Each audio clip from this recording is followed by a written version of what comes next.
ओम श्री राधा कृष्णाभ्याम नमः। राधिका कृष्णौ वंदे आत्मा कलेवर रूपिणौ याभ्यां विना न वर्तन्ति जगताः माया विनिर्मितम्। ओम श्री राधा कृष्णाभ्याम नमः। प्यारे सज्जनों, आज हम चर्चा उस विषय पर करेंगे जिसे पिछले दिनों अधूरे में छोड़ दिए थे। वो विषय था सुंदरता और उसका अति ही प्रबल प्रताप। तो पिछले दिनों हमने ये बताया था कि ये सुंदरता जो है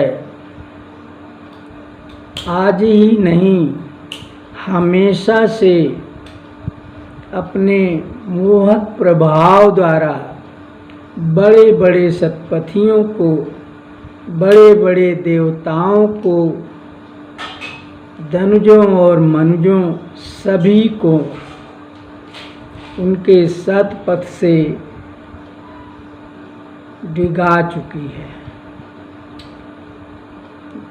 छोटे मोटे देवताओं, ऋषियों, मुनियों या मनुष्यों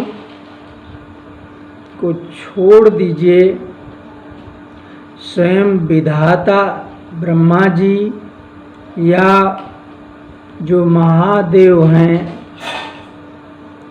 देवादिदेव कहे जाते हैं, वो भगवान शिव भी इसके प्रभाव से बचे नहीं हैं।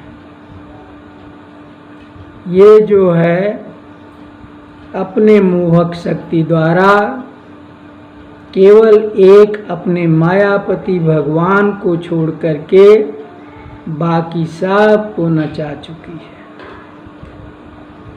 उसी बात को आज आगे बढ़ाते हुए हम ये चर्चा करेंगे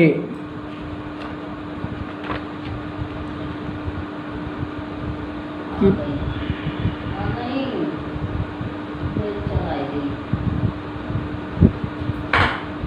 माया जो सबको नचाती रहती है, सुंदरता ही उसका सबसे बड़ा अस्त्र है।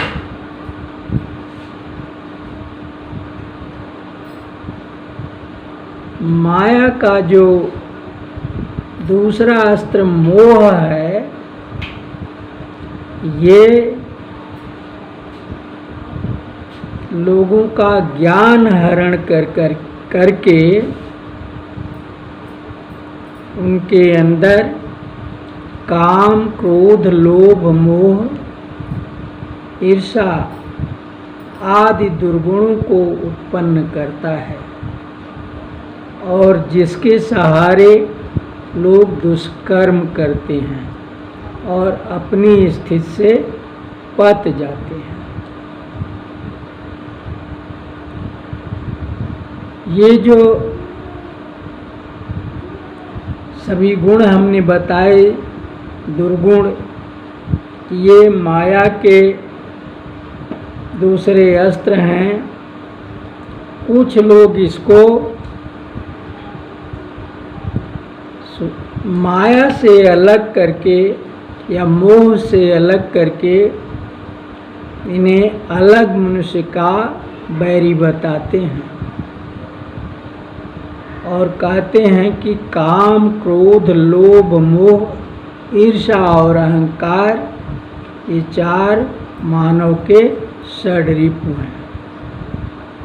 चार नहीं, छह मानव के षड्रिपु हैं और इन्हीं छहों से प्रभावित होकर के मनुष्य सतपथ से पथभ्रष्ट हो जाता है, जिसमें सबसे प्रबल तो काम है, और काम से भी प्रबल मोह है। मोह ही आदमी का ज्ञान हरण कर लेता है, और जब उसका ज्ञान हरण हो जाता है तब उसके अंदर ये दुर्गुण उत्पन्न होते हैं, और इनसे प्रभावित होकर के वो दुष्कर्म करता है और तब अपनी स्थिति से गिर जाता है। प्यारे सज्जनों,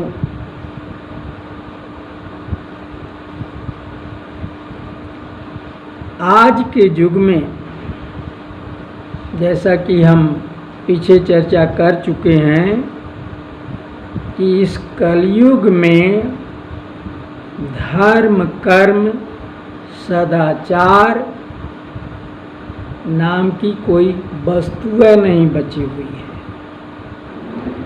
सभी लोग जो है वो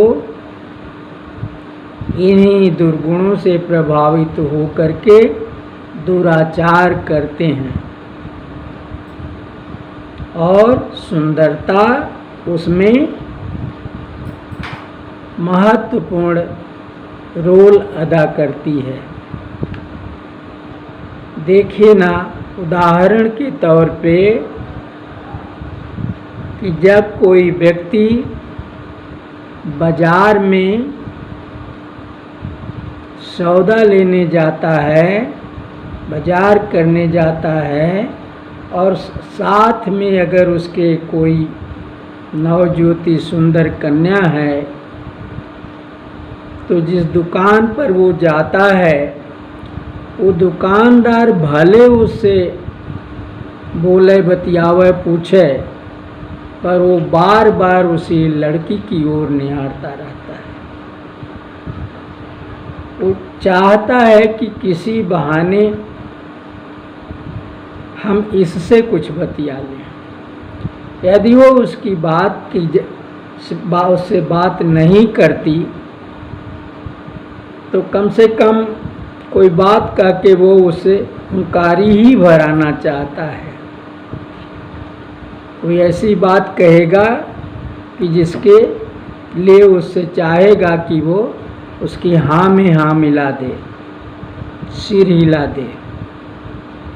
तो इस तरह से सुंदरता वहाँ पर भी जो है वो अपना प्रभाव डाल के ही रहती है।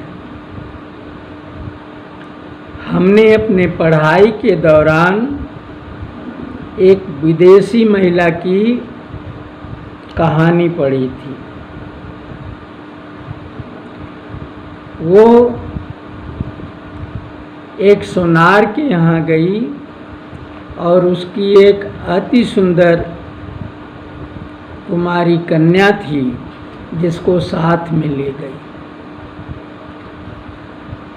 और ये तो पाश्चात्य सभ्यता वाले अपने भारत से ज़्यादा निर्लज्ज तो होते ही हैं। उनके वस्त्र पहनावे वगैरह भी यहाँ से ज़्यादा खुले हुए होते हैं, और वो बातचीत करने में भी लजाते या संकोच नहीं करते। तो वो दोनों जब सोनार के यहाँ गए तो सोनार तो उन्हें देखते ही बड़ा खुश हो गया। तुरंत बड़े आदर से उसने अपने यहाँ उन्हें बैठाया, नमस्कार किया और मिठाई वगैरह मंगा करके उनका जलपान करा के स्वागत किया। इसके बाद पूछा कि कहिए आप कैसे आई हैं, मैं आपकी क्या सेवा करूं। ऐसे वो बात तो माता महिला से करता था, लेकिन निगाह जो है वो उसकी बिटिया पर जमाए रहता था। और वो बिटिया भी जो है वो बीच बीच में हंस हंस के उससे बोलती रहती थी, उसकी बातों का जवाब देती थी, और स्वयं अपनी ओर से भी कुछ बतिया लेती थी, जिससे उसकी तमन्ना पूरी होती रह रही थी। वो इस प्रकार से काफ़ी मैत्री भाव जैसा व्यवहार स्थापित कर लिया वहाँ पर। तब वो महिला उससे बोली कि देखिए सेठ जी, ये हमारी लड़की है,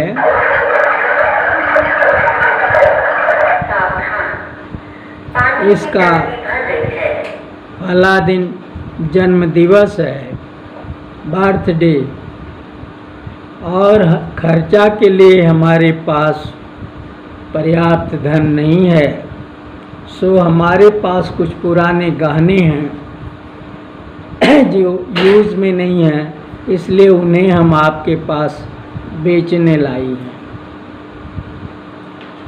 उसने फटाक से कहा, अरे लाइए दीजिए, हम उनको तौल के आपको अच्छा दाम दे देंगे। और इतना ही नहीं, यदि उस खर्चे से भी आपका खर्चा ना सधे उतने रुपए से, तो हमें बताइएगा, हम खर्च कर देंगे। ये जो मिस आपके साथ आई हुई है ना, क्या इनके लिए मैं इतना भी नहीं कर सकता? मैं आपके इस काम में आर्थिक सहयोग करूंगा और फ्री, आपको उसे लौटाना नहीं होगा। ऐसा कह के उसने अपनी दरिया दिली दिखाई और दरिया दिली दिखाने के बहाने उनके और नज़दीक जाने की कोशिश की। अब वो दोनों जो है उसको थैंक यू बोल करके अपना वो गहना उसे थमा दी। वो इतना ज़्यादा उसकी सुंदरता में डूब गया था, इतना ज़्यादा मोहित हो गया था कि वो गहनों को तौला तो जरूर, पर उनकी असलियत परखने की कोशिश नहीं किया। और जितने में दूसरों से गहने लेता था पुराने, उससे ज़्यादा ही दाम जोड़ जाड़ के थमा दिया। पैसा पाते ही दोनों माँ बिटिया वहाँ से मुस्कराती हुई उठी, उसको जो है वो मोहक अदा में नमस्ते की और वहाँ से चल दी। कुछ देर तक तो वो सुनार उनकी उसी सुंदरता में और उनकी मीठी मीठी बोली में इस कदर डूबा हुआ था कि वही सोचता रह गया। कुछ देर के बाद जब उसे चेत आया तो उसने उन गहनों को कसौटी पर कसा। तब देखा कि ये सही हैं कि गलत हैं, और जब कसौटी पे कसा तो वो सब के सब नकली थे, एक भी सोने का नहीं था। तब तो उसके पैर के नीचे से धरती खिसक गई और वो जो है चटपट अपनी दुकान बंद किया और उनके बताए हुए पते पर उनके घर गया। लेकिन जब वो उनका पता सही हो तब ना, जो पता उन लोगों ने लिखाया था, जो नाम गांव बताया था, वो सब झूठा था। वहाँ जाने पर कोई अता पता नहीं चला कि यहाँ किसी मकान में इस नाम की औरत और इस नाम की उसकी लड़की रहती है। फिर वो सीधा चित्त गिरा और इस तरह से सुंदरता ने उसको अपना प्रभाव दिखा दिया। तो प्यारे सज्जनों, पिछली कथा और आज के इतनी बात से तो ऐसा साबित होता है कि सुंदरता सर्वथा अच्छी चीज नहीं है। ये तो लोगों को पथभ्रष्ट करती है, ये सबको जो है सन्मार्ग से हटा देती है। लेकिन ऐसी बात नहीं है। जो लोग ऐसा समझते हैं वो उनकी नासमझी है। सुंदरता अपने में एक बहुत महान गुण है, और जिसके पास ये है वो बहुत ही सौभाग्यशाली और बहुत ही महान है। यदि ऐसा न होता, सुंदरता स्वयं में महान न होती, तो भगवान जैसे समर्थ लोग जो अपनी इच्छा अनुसार अपना स्वरूप बनाते हैं, वो सुंदरता को अपनाते ही नहीं। गोस्वामी तुलसीदास की लाइन याद करिए। भगवान श्री राम ने कौशल्या माता को जब चतुर्भुज रूप दिखाया था उनके कमरे में, तो उसमें लिखा हुआ है कि निज इच्छा निर्मित तन माया गुण गोपाल। भगवान ने जो स्वरूप वहाँ दिखाया वो इनकी इच्छा के अनुसार निर्मित था, और माया त्रिगुण और इंद्रियों से परे था। तो जो लोग ऐसे होते, या यूँ कहिए कि भगवान ही को धर लीजिए, तो भगवान जो है सुंदरता को स्वयं ना अख्तियार करते। साथ ही जिनके परवशता होती, विवश होकर उन्हें सुंदरता स्वीकार करना पड़ा होता तो वो भी दुखी होते। लेकिन ऐसी बात तो है ही नहीं है। सुंदरता तो अपने में बहुत ही अच्छी चीज है।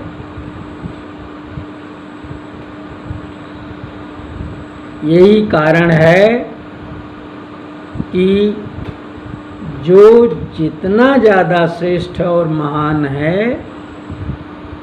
वो उतना ही अधिक सुंदर है। ध्यान लीजिए, भगवान श्री कृष्ण और राधा मैया जो परिपूर्णतम ब्रह्म है, और दोनों एक ही तत्व हैं, उनके समान सुंदर कोई नहीं है। और उसी तरह से जैसे जैसे श्रेष्ठता निम्न स्तर की होती गई, लोग उसी तरह से सुंदर होते गए। जैसे देवी देवता लोग दूसरे हैं।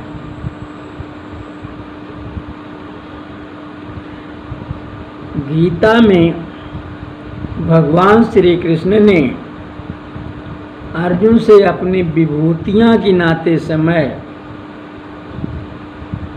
बताया कि हे अर्जुन, मेरी विभूतियां अनगिनत हैं, इन्हें सब पूर्णतया रूप से मैं सभी को गिना नहीं सकता।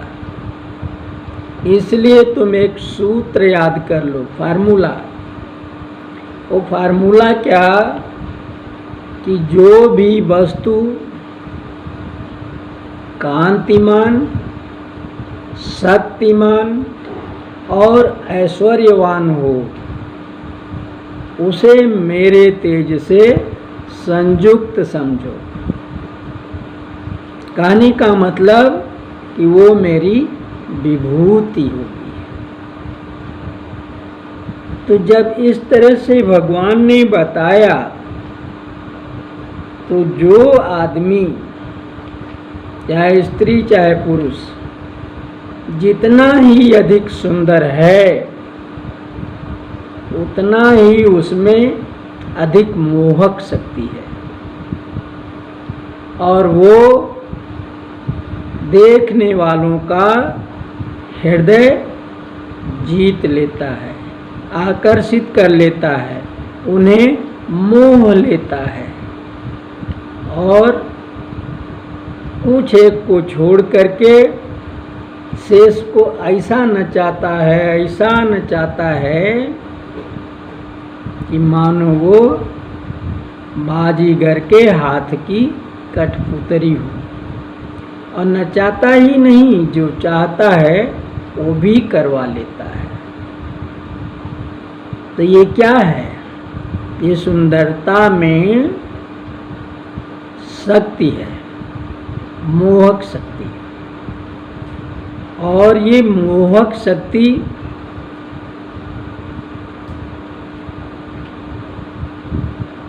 ऐश्वर्य और शक्ति से संपन्न तो हुई ही हुई, साथ ही कांतिमान भी है। तो जब कांतिमान, ऐश्वर्यवान और शक्तिमान तीनों गुण इसमें मौजूद हैं, तो ये स्वयं में भगवान की एक विभूति है। अतः जो भी इसे प्राप्त कर लिया है, जो स्वयं अति सुंदर है, वो भगवान की विभूति से संपन्न है, उनके तेज से संपन्न है। लिहाजा वो हमारे लिए आदरणीय है, उपास्य है। हमें उसे आदर देना चाहिए, हमें उसकी उपासना करनी चाहिए।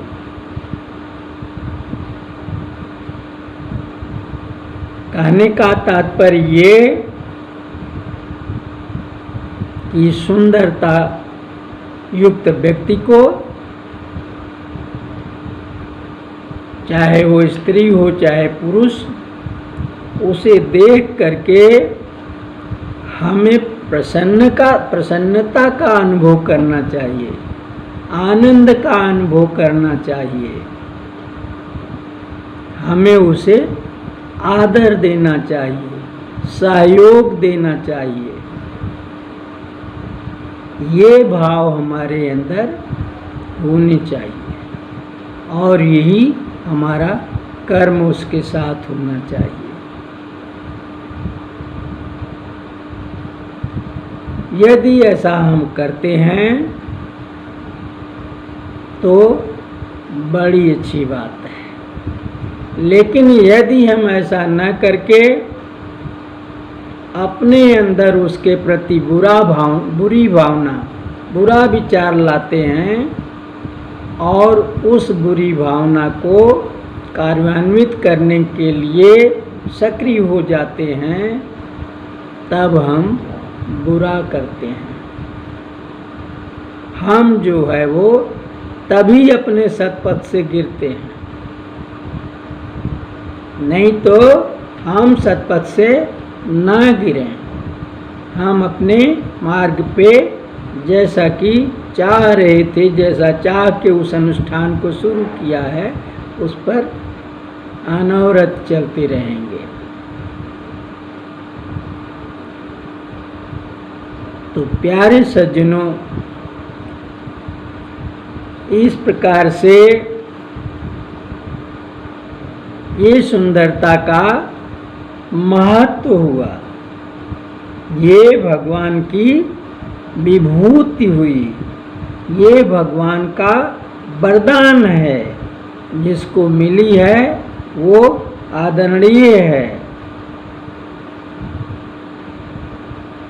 आपने इन 3 शब्दों को तो सुना ही होगा, सत्यम शिवम सुंदरम।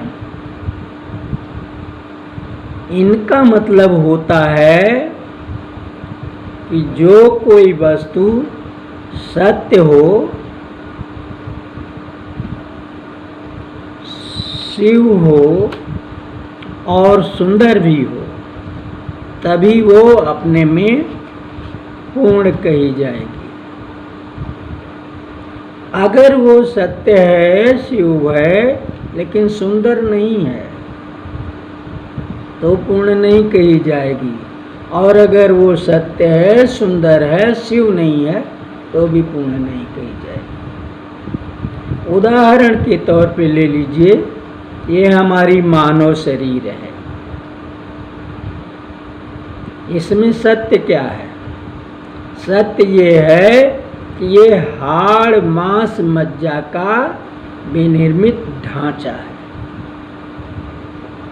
इसके अलावा ये शरीर कुछ नहीं है। यही इसकी सच्चाई है। पर भगवान ने इस पर त्वचा का बड़ा सुंदर कवर चढ़ा दिया और इस कवर को पा करके ये शरीर सुंदर हो गई। तो सत्यम सुंदरम, दो बात इसमें आ गई। अब भी इसमें एक चीज छूटी है, शिवम। अगर ये शिव नहीं है, ये कल्याणकारी नहीं है, तो कितनी भी सुंदर हो व्यर्थ है, बेकार है। और ये सुंदर शिव कैसे होती है? ये सदाचारी होने से शिव होती है। हम सत्कर्म करें, सदाचार की राह पे चलें, बुरा कर्म न करें, किसी को हानि ना पहुंचाएं, तो हमारा जीवन सफल कहा जाएगा। हमारी शरीर जो है वो शिव कही जाएगी। इसके जरिए लोगों का भला हो रहा है और स्वयं अपना भी भला हो रहा है। लेकिन अगर इस शरीर से हम सदाचार की राह त्याग करके दुराचार के पथ पे चलें, दुष्कर्म करें, तो ये कितनी भी सुंदर शरीर हो, ये निंदनीय है, हेय है, त्याज्य है। कैसे? जैसे जहर मिली हुई मिठाई या पका हुआ खटुआ आम, देखने में बड़ा सुंदर, खाइए तो थूक दीजिए जो मुंह में रहे। या मिठाई अगर जहर से मिश्रित है तो उसको तो थूका नहीं, अंदर कर लिया, लेकिन अंदर जाते ही वो मौत के घाट उतार दी। तो उसी तरह से अगर सुंदरता किसी को मिली है और वो उसका दुरुपयोग करता है या दुरुपयोग करने वाले को अलाउ करता है कि वो उसका दुरुपयोग कर सके, तो वो सुंदरता बेकार है।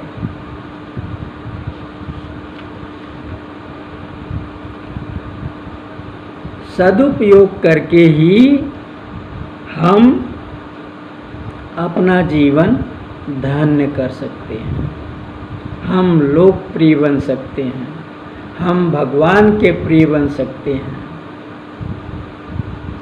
और हम उनके धाम के निवासी बन सकते हैं, मोक्ष पा सकते हैं। लेकिन अगर हमने अपनी सुंदरता का दुरुपयोग किया तो हमने अपने ही पैर में कुल्हाड़ी मार ली और जीवन हमारा नरक हो जाएगा। किसी अंग्रेजी लेखक ने लिखा है कि beauty is to see and not to touch. इसका मतलब यही है कि सुंदरता का सदुपयोग, सुंदर व्यक्ति जब भी सामने पड़े तो हम उसे आदरणीय समझें, उसे भगवान के तेज से संपन्न समझें और तब उसका आदर करें, उसकी सुंदरता पे न्यौछावर हों, मुग्ध हों, आनंद अनुभव करें, सुख का अनुभव करें, लेकिन उसके प्रति अपने अंदर बुरी भावना ना आने दें और ना ही कोई बुरा व्यवहार करें। यही इसका अर्थ है कि ब्यूटी को देखिए, वो छूने के लिए नहीं बनी है।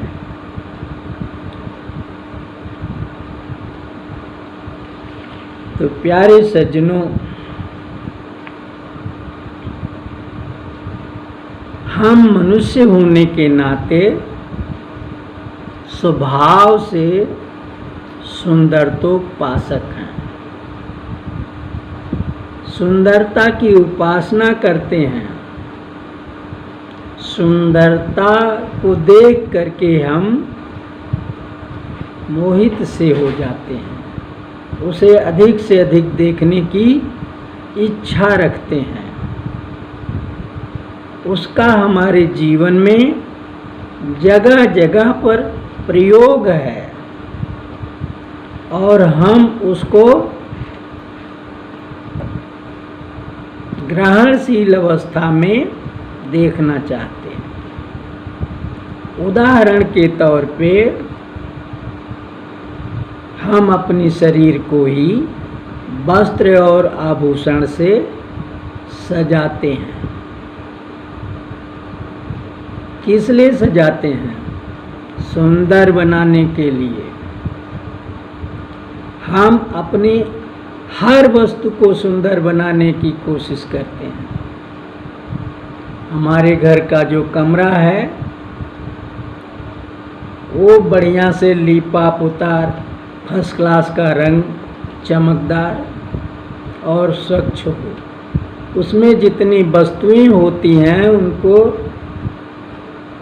सोच सोच के उचित स्थान पे रखते हैं ताकि कमरा सुंदर लगे। कोई भी चीज़ हम पाते हैं तो उसको सुंदर लगने के रूप में धरते हैं और सुंदर जगह पे धरते हैं, उचित जगह पे।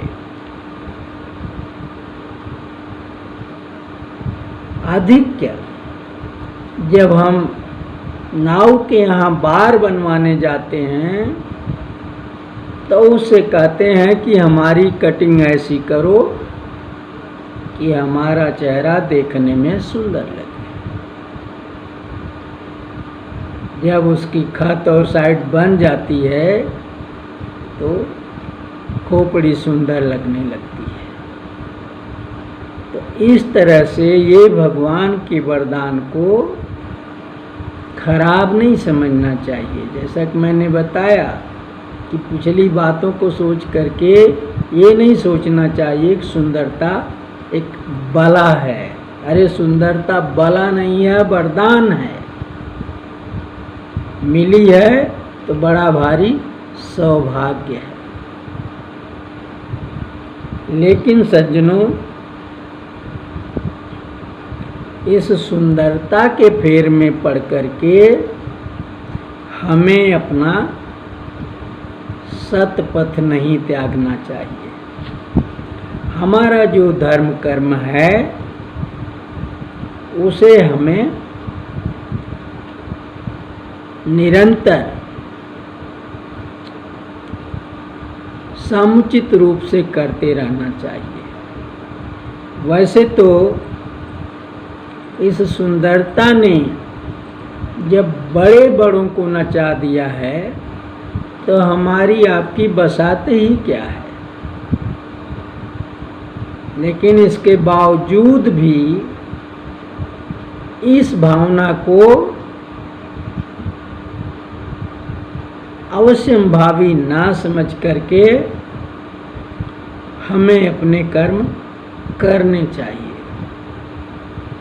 क्योंकि कर्मण्येवा हि अधिकारस्ते मा फलेषु कदाचन।